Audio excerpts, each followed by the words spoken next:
Bismillahirrahmanirrahim. Assalamualaikum warahmatullahi wabarakatuh. Hamda wa syukran lillah, amma ba'd. Rasul sallallahu alaihi wasallam berpesan kepada kita, sumu tosihu, berpuasalah kalian maka kalian pasti akan sehat. Maka jangan pernah ragu, jangan pernah bimbang, tetap lakukan puasa karena sesungguhnya puasa itu membawa nilai manfaat bagi tubuh kita. Saya A.A. Rahman menyampaikan dan mengucapkan selamat menjalankan ibadah puasa. Semoga Allah Subhanahu wa taala senantiasa memberikan kita kesehatan dan kekuatan secara istiqomah untuk selalu menjalankan ibadah puasa. Assalamualaikum warahmatullahi wabarakatuh.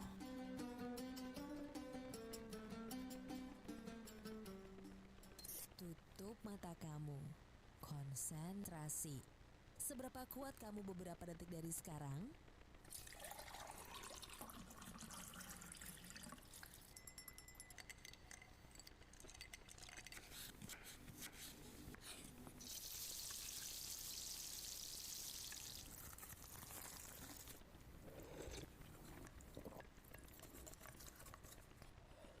Kalau dengerin suara itu kuat,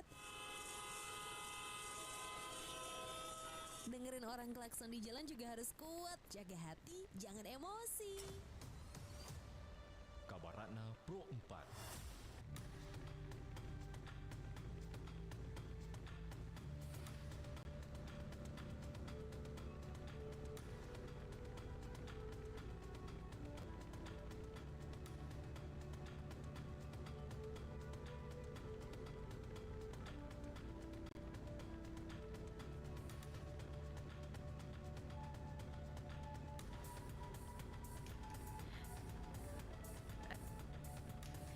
Sahabat budaya, tradisi begasingan merupakan permainan rakyat yang mempunyai unsur seni sekaligus olahraga. Bahkan tradisi ini termasuk sebagai permainan tradisional yang tergolong tua di masyarakat Lombok. Begasingan terbuat dari bahan kayu yang dibentuk sedemikian rupa sesuai tradisi daerah asal, kemudian diberi tali cukup panjang yang dililitkan di leher begasingan. Permainan begasingan dapat dimainkan oleh dua orang. Pemain ini disebut pemukul atau lebih dikenal dengan istilah penakik pematok, sementara pemain kedua yang dikenal dengan istilah pelepas, ngejang atau masang begasingan sering ditampilkan dengan tujuan mengingatkan masyarakat untuk saling menghormati dan memiliki rasa kebersamaan dalam menjunjung tinggi nilai leluhur.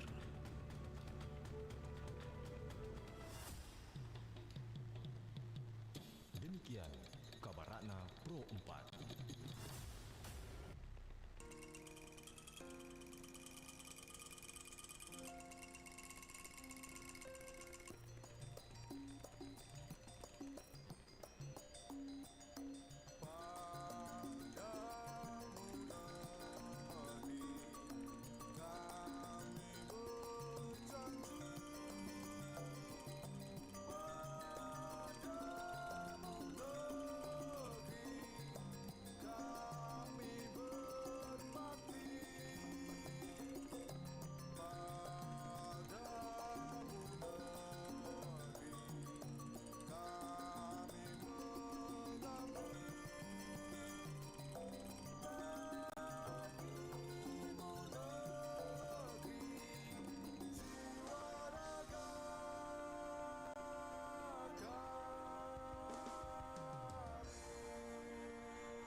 4, Suara Budaya Sulawesi Selatan.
...92,5 FM Pro 4 RRI Makassar. Assalamualaikum warahmatullahi wabarakatuh. Dan selamat siang sahabat budaya dimanapun Anda berada. Senang sekali untuk siang hari ini kembali menemani Anda di edisi hari ini, hari Selasa tanggal 4 Maret 2025 yang bertepatan di hari keempat bulan suci Ramadan 1446 Hijriah.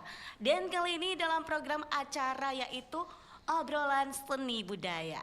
Nah, sahabat budaya, kalau di hari Selasa ini di obrolan seni budaya kita sudah kedatangan narasumber kita yang akan membahas terkait dengan topik kita pada hari ini.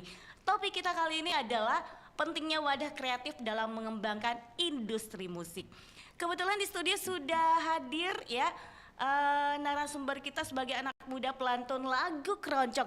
Biasa itu sahabat budaya kalau pamai pelantun lagu keroncong itu yang kita tahu adalah sanging orang-orang dewasa gitu sahabat budaya. Tapi kali ini seorang anak muda ini berasal dari Sulawesi Selatan. Nah, tentunya industri musik ini merupakan salah satu sektor ekonomi kreatif yang memiliki potensi besar dalam meningkatkan kesejahteraan pelaku usaha mikro, kecil, dan menengah UMKM. Dalam rangka mendukung pertumbuhan industri musik, Lembaga Penyiaran Publik Radio Republik Indonesia ini bekerja sama dengan Nada Bumi menghadirkan program Musikpreneur ya. Program ini bertujuan untuk memberikan ruang bagi musisi independen, produser dan pelaku usaha di bidang musik untuk berkembang serta memperkenalkan karya mereka kepada halayak yang lebih luas. Nah, selain itu sahabat budaya, program ini juga diselenggarakan dalam rangka memperingati Hari Musik Nasional ini sebagai bentuk apresiasi terhadap perkembangan musik Indonesia. Baik, langsung saja kita menyapa narasumber kita yang sudah ada di studio, Kak Adi Atma Huzaifah Syukur ya. Iya, selalu dengan kata Adi ya ternyata. Oke Kak Adi. Iya. Kita sapa Kak Adi aja ya. Iya. Oke Kak Adi, Assalamualaikum. Waalaikumsalam. Kabar baik pasti ya. Alhamdulillah. Iya, Kak Adi kalau bisa maju-maju biar suaranya lebih kedengaran, Oh, dekat mic begitu ya. Oke. Iya, alhamdulillah lancar ibadah puasanya ya Kak Adi ya. Alhamdulillah, belum ada bolong. Iya. Oke, Kak Adi kali ini kira-kira ya bagaimana awal mula ketertarikannya dengan musik keroncong? Padahal kalau kita tahu ya pelantun lagu-lagu keroncong itu biasanya dinyanyikan oleh orang-orang yang lebih dewasa dari Kak Adi. Bisa diceritakan nih Kak Adi? Oke, jadi gini, keroncong itu awalnya saya mendengar di kampus dulu. Sebelumnya ada di sini, pakai ada bentuk jenis-jenis orkestriolo, langgam, tapi itu ada di sekitar lingkungan Lontang. Lingkungan Lontang kan ya Lontang? tidak, iya. Yang Lontang apa itu tempat minum-minum begitu, minuman keras, jadi tidak terekspos untuk kita. Gitu. Oh iya, oke. Tidak dekat lah. Terus saya mendengarnya musik keroncong pas kuliah, yang betul-betul dekat karena saya kebetulan kuliahnya di Solo, tempatnya musik keroncong. Nah, pas pulang di Makassar sini, musik keroncong betul-betul mulai lepas dari lingkungan Lontang itu sendiri. Jadi sudah mulai muncul di acara-acara kegiatan daur hidup, pernikahan, akikah. Nah, itulah mulai mengenal dan teman saya langsung buat kelompok. Kebetulan mereka mempercayai saya sebagai manajernya. Ada grup sekarang namanya juga Pelantun Keroncong. Kebetulan Pelantun keroncong itu di mana? ada sekarang di Goa. Di Goa. Iya, Ya Kabupaten namanya Goa. apa? Pelantun Keroncong namanya, Oh, iya, oke, siap. nama kelompoknya. Tapi kalau disingkat, mohon maaf sebelumnya, di sini dia lebih terkenal pelakor begitu sebutnya. Pelakor, Serius. iya, pelakor ya. Pelantun keroncong. Oke. Jadi kalau orang dengar itu orang berpikiran pelakor.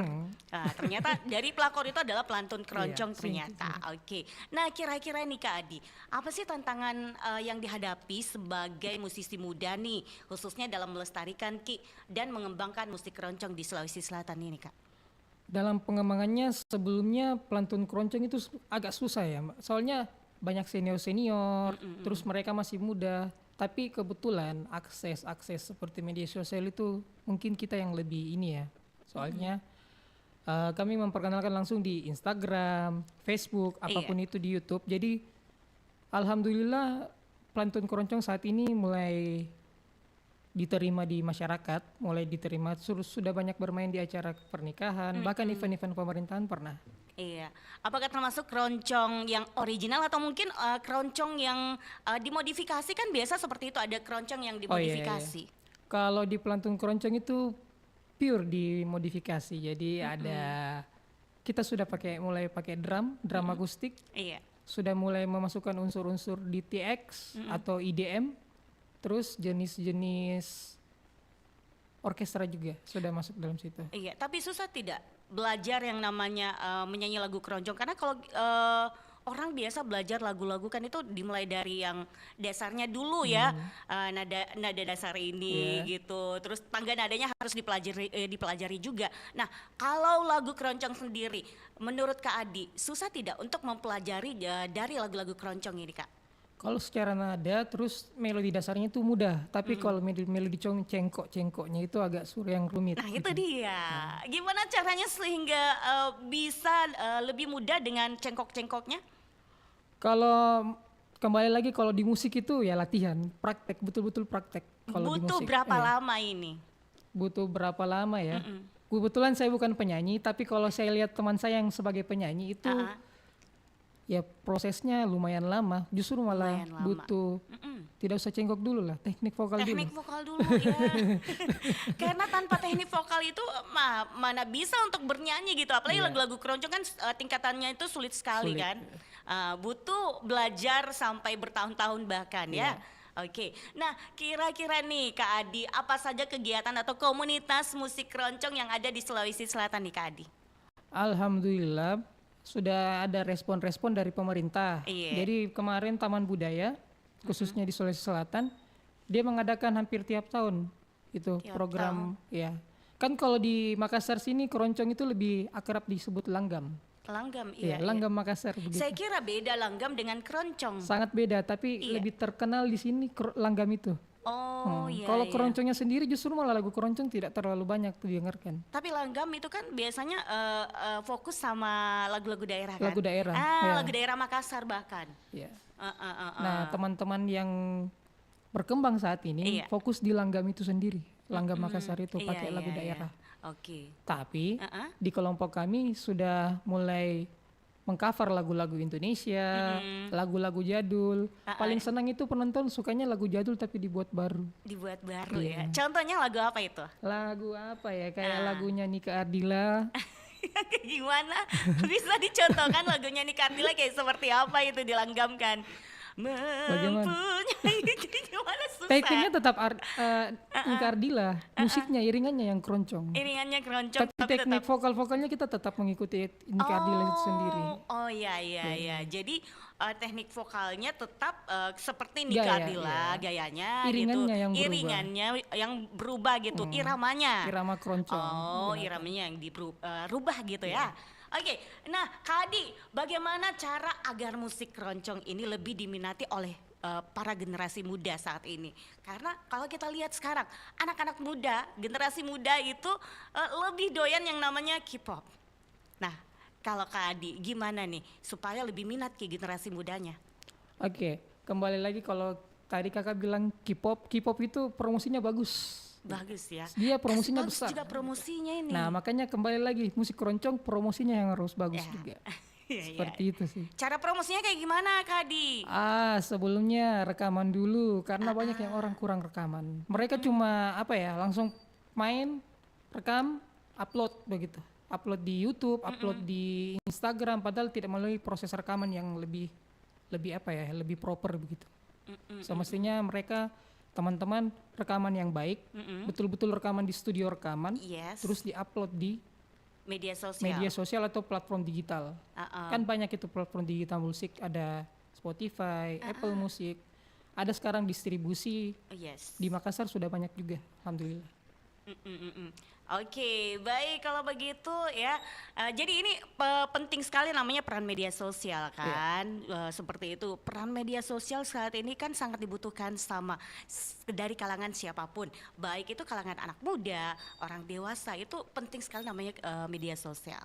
Oke, baik. Kalau begitu Kak Adi, sebelum kita lanjut kebersamaan kita dengarkan dulu lagu dulu ya. Iya.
Baik, masih dalam program acara kita Sahabat Budaya, obrolan seni dan budaya di edisi hari ini Sahabat Budaya. Dan tentunya masih dengan narasumber kita yang masih setia di program acara kita.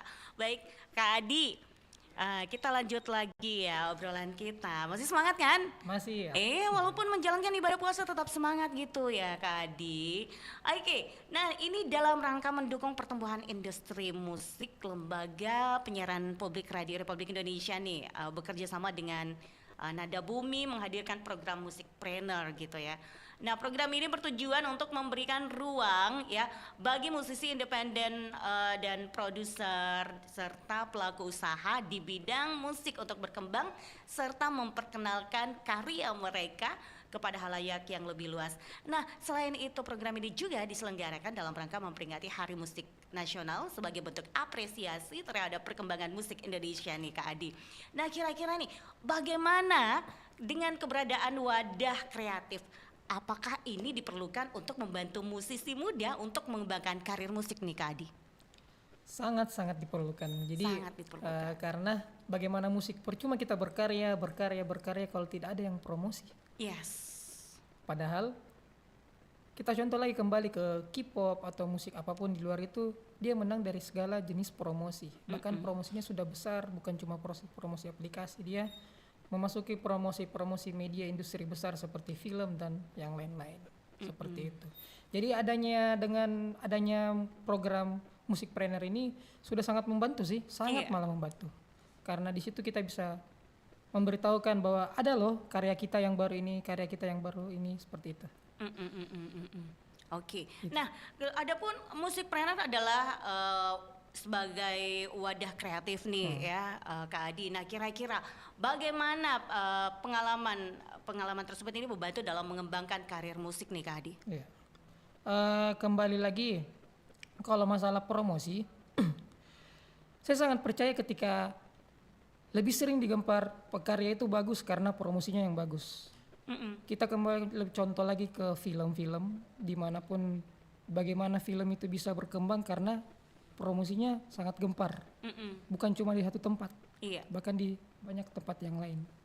Musikpreneur ini salah satunya yang sangat membantu ya, karena sangat umum bisa dimasuki langsung. Padahal di tempat mempromosikan itu ada yang lebih tertutup, ada yang lebih terbuka.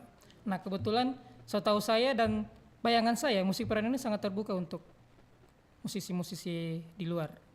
Jadi mereka bisa mensubmit karyanya, memperkenalkan karyanya sehingga bisa diterima ke banyak pendengar nanti. Seperti itu. Oke, Kak Adi. Nah, kira-kira wadah kreatif seperti apa ini yang diharapkan oleh musisi muda untuk mendukung perkembangan karir musik? Wadah kreatif, kembali lagi kita pasti gedung pertunjukan. Gedung pertunjukan, Ya, oke. terus tempat studio rekaman Ah, dan studio ambil take video. Biar bagaimanapun kita juga harus take video untuk melempar ke media-media itu. Oke. Tadi yang pertama apa tadi? Gedung pertunjukan. Gedung pertunjukan. Terus yang kedua, Ada studio musik studio musik. Oke. dan studio take untuk video ya. Oke, itu. itu 3 ya. 3 itu yang pilar penting. wadah kreatif begitu yang diharapkan oleh musisi muda. Oke, RRI akan meluncing program Musikpreneur ini pada 5 Maret 2025 nih Kak ya. Program ini bertujuan untuk memberikan ruang bagi musisi independen, produser, dan pelaku usaha di bidang musik untuk berkembang serta memperkenalkan karya-karya mereka kepada halayak yang lebih luas. Nah, kira-kira bagaimana ini program Musikpreneur RRI dapat membantu musisi muda dalam mengembangkan karir musik ini? Ke Musikpreneur pastinya dia akan melempar karya-karya kita, tapi sebelum itu kita harus punya video yang bagus, audio yang bagus, Iya. perangkat-perangkat yang bagus untuk dilempar ke Musikpreneur itu sendiri. Dan semoga juga Musikpreneur ini bisa membantu itu. Ada program untuk ayo kita bantu rekaman, ayo kita bantu take video, ayo kita bantu bukan cuma melempar, bukan cuma hal promosi saja. Dia bahkan terlibat di hal produksi. Peralatan Iya. itu yang harus mendukung juga Iya. gitu ya Kak ya. Itu sangat penting. Oke. Itu yang tidak didapatkan di beberapa kelompok musik. Karena kalau hilang dari salah satu itu ya Ya. ini bisa ini juga kan kayak kurang gitu ya. Oke. Jadi kalaupun juga mau, ya musisi harus siap modal, begitu, modal sendiri. Oh, modal. Iya. Modal sendiri Iya, ya. modal sendiri. Kalau keluar, jadi harus rekaman di tempat lain, otomatis membayar. Membayar. Mau take video tempat lain, otomatis kita membayar vendor, tukang videografer begitu ya. Berarti modal besar. Tapi dengan adanya musikpreneur ini bisa membantu itu secara langsung, gitu. Iya. Tidak memperoleh modal. Kita cuma punya modal waktu saja, Bu. Udah waktu gitu ya. Oke, Kak Adi, sebelum kita lanjut lagi ya kebersamaan kita dengarkan kembali lagu untuk memberikan semangat kita pada siang hari ini. Siap.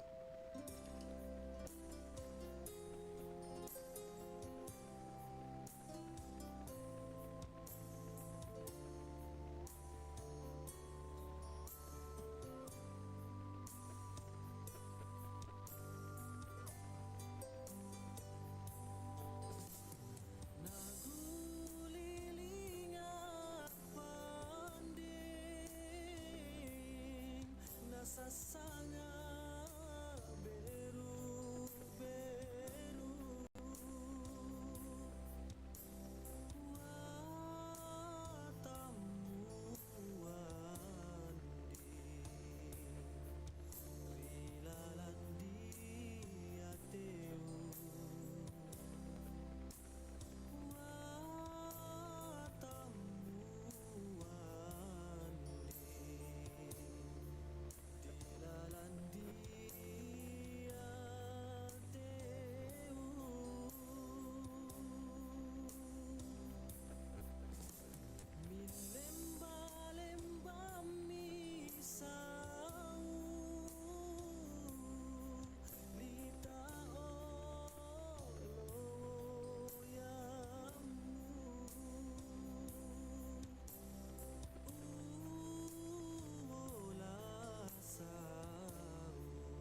Petaka judi online. Perjudian online mulai marak di Indonesia sejak pandemi COVID-19. Melalui judi online, uang bisa didapatkan tanpa membutuhkan modal yang banyak. Masyarakat yang terkurung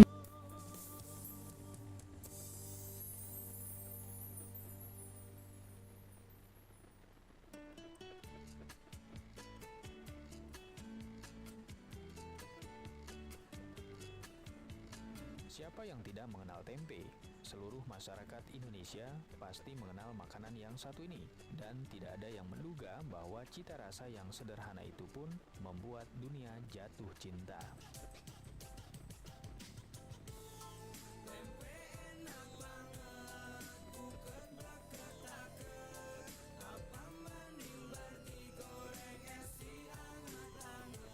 Pecinta tempe di luar negeri pun menjuluki tempe sebagai magic food atau makanan ajaib. Makanan khas rakyat Indonesia yang mendunia ini jauh dari kata kampungan, karena sudah banyak yang tahu bahwa makanan ini sudah lama mendunia. Tempe putih berarti urung mateng, tempe coklat berarti uwis mateng, tempe ireng berarti anu gesem, tempe putih coklat ireng aku seneng. Di negeri seperti Jepang, Prancis, Inggris, Australia, dan Amerika Serikat, penggemarnya pun rela memproduksi tempe di negerinya sendiri dan bahkan ikut mempromosikannya.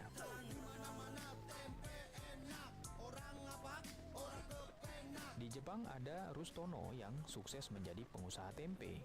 Anna Larderet, perempuan Prancis yang memperkenalkan tempe di Eropa, sehingga dijuluki Ibu Tempe Eropa. Ada juga William Michel yang mengkampanyekan makan tempe di Inggris. Lalu sebuah toko koperasi bernama French Broad Food di North Carolina, salah satunya juga menjual laris tempe. Terakhir di Australia, ada pula warga lokal bernama Amita Buising yang jatuh cinta kepada tempe. Ia bahkan memproklamasikan diri sebagai duta tempe.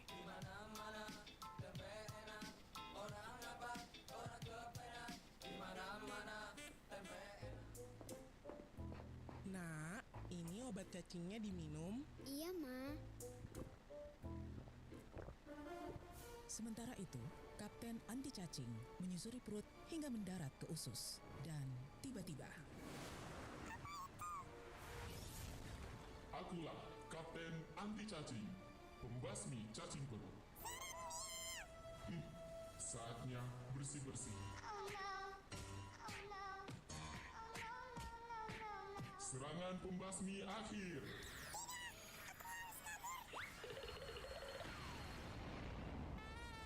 nah bagus. Sekarang perutmu bersih. Iya ya, Ma.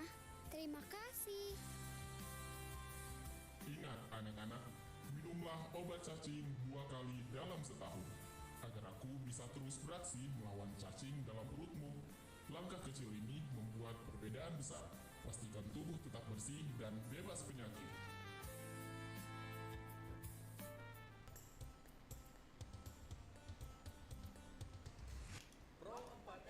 Suara Budaya Sulawesi Selatan.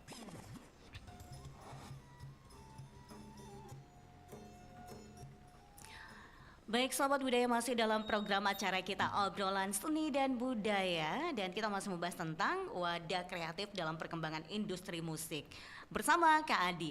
Kak Adi, nah kira-kira nih bagaimana potensi musik keroncong untuk beradaptasi dengan perkembangan zaman dan selera musik generasi muda nih Kak Adi? Bagaimana caranya itu kita kembali lagi ke sejarah keroncong itu sendiri. Keroncong itu adalah betul-betul musik yang beradaptasi. Jadi saya percaya walaupun nanti beberapa zaman ke depan ini musik keroncong akan beradaptasi karena keroncong mudah menerima kayak seperti IDM disco-disco bisa masuk. Terus lagu-lagu Indonesia pun bisa masuk karena irama keroncong itu kan 4/4. Jadi jenis musik apa saja itu bisa sangat gampang masuknya. Jadi untuk adaptasi seperti lagu daerah masuk di situ, lagu-lagu yang terbaru pun masuk di situ, sangat bisa dan sangat memungkinkan untuk membantu keroncong untuk tetap beradaptasi di zaman-zaman berikutnya. Seperti itu. Apalagi kalau lagu-lagu daerah Makassar kan yang seperti biasa yang kita dengar tuh ada langgamnya itu ya bisa orang bilang langgam, keroncong itu susah dibedakan. Jujur, Iya, saya iya. sampai sekarang itu langgam dan keroncong masih sulit untuk saya bedakan. Kalau keroncong itu kan punya pola sendiri. Jadi pola akordnya sudah ada susunannya. Dan kalau langgam Makassar itu belum ada polanya, tapi sudah ada yang menonjol-menonjol seperti kalau konsep lagu sini kan pakai 8858 konsep kelong. Pakai itu yang kayak begituan. Jujur saya tidak mengerti. Tidak, kelong itu kayak suku kata akhiran apa namanya? Kayak lagu apa ya? Kayak lagunya Rustam, kaluku wa monjocini 8, Siti Indriami Jannana. Ngerti sekarang. Itu. Nah, Leotonja 5, Dijumpai Pariaya 8858 pakai susunan seperti itu. Konsep Oke. kelong. Siap. Oke, nah kira-kira bagaimana cara agar musisi muda ini dapat memanfaatkan platform digital untuk mempromosikan karya musik mereka nih? Apa tadi Kak? Cara agar musisi muda, Iya. cara agar musisi muda ini dapat memanfaatkan platform digital untuk mempromosikan karya musik mereka. Terus pantau ya, paling tidak kita harus pantau terus beberapa media-media musik, apalagi agregator seperti Musikpreneur harus dipantau terus apa perkembangan apa program-program yang mereka buat. Kita harus pantau. Jadi ada program sepertinya silakan submit lagu kalian. Itu kan tidak selamanya juga harus tersedia. Jadi harus sering dipantau atau kalau bisa sering di email saja. Oh iya. Kirim terus karya, kirim sampai full emailnya mereka. Karena itu saya pribadi untuk sering mengupload karya tuh ya seperti itu, spam karya saja. Di spam saja karya kita di beberapa tempat beberapa media itu sendiri. Seperti itu. Oke, Kak Adi, kira-kira adakah harapan untuk perkembangan musik keroncong di Sulawesi Selatan dan Indonesia secara umum nih Kak Adi? Secara umum alhamdulillah ada wacana sih saya dengar keroncong itu mau diangkat sebagai warisan tak benda. Wow. Ada wacana itu. Ada wacana. Didukung oleh Eri Setiawan. Memang Eri Setiawan ini orangnya keroncong lah di Indonesia sekarang. Namanya. Di Jogja dia sedang memperjuangkan itu. Wacana itu. Terus untuk secara khusus di Sulawesi Selatan, alhamdulillah semenjak adanya munculnya kelompok musik pelantun keroncong atau pelakor itu sudah banyak bermunculan kelompok-kelompok baru yang anak muda. Anak-anak muda ya. Okay. Tapi sayangnya di sini mereka masih mengcover lagu yang lama, lagu-lagu langgam yang lama, belum berani untuk menciptakan lagu. Nah, harapan saya di situ. Ketika mereka sudah menciptakan lagu sendiri, berarti peradabannya mereka sendiri dong. Iya, benar. Dia tetap membawa keroncong, tapi ini zaman kalian sekarang karena lagu kalian yang dibawa. Harapan saya seperti itu. Jangan di cover lah. Iya, buatlah karya. Insya Allah bisa bersaing di masa depan. Insya Allah keroncong makin maju gitu ya. Oke, baik. Kalau begitu apa pesan yang ingin disampaikan kepada musisi muda lainnya nih Kak Adi yang ingin mengembangkan karir di industri musik? Industri musik pertama itu adalah saya percaya bahwa relasi itu sangat penting. Jadi tebarlah relasi sebanyak mungkin. Berkarya juga itu karena itu tonggaknya ya. Kalau musisi itu berkarya, berelasi, dan itu saja berdua itu. Dua itu saja. Oke, baik. Konsisten saja itu saja. Konsisten ya. Berkarya dan berelasi, berjejaring. Berjejaring. Oke. Kak Adi, sebagai closing statementnya karena kita kayaknya harus tuntaskan sampai sini kebersamaan kita. Apa yang ingin disampaikan terkait dengan topik kita yaitu pentingnya wadah kreatif dalam mengembangkan industri musik ini? Silakan. Semoga wadah ini bisa menampung banyak karya, banyak teman-teman kita yang tidak tahu mau lempar karyanya kemana. Jadi wadah ini, Musikpreneur ini bisa menampung karya itu dan menyebarluaskan karya-karya itu, didengar oleh beberapa masyarakat. Seperti itu. Terima kasih. Baik Kak Adi, kalau begitu terima kasih karena sudah mampir di sini ya, sudah jalan-jalan di RRI Pro 4 Makassar ya, sudah menjadi narasumber kita. Semoga kita berharap ya keroncong ini makin digemari oleh para generasi muda yang saat ini mungkin belum mengerti dengan musik-musik keroncong begitu ya Kak Adi ya. Makin sukses selalu juga Kak Adinya. Oke, Kak Adi, sampai jumpa. Sampai jumpa ya. Assalamualaikum warahmatullahi wabarakatuh. bisa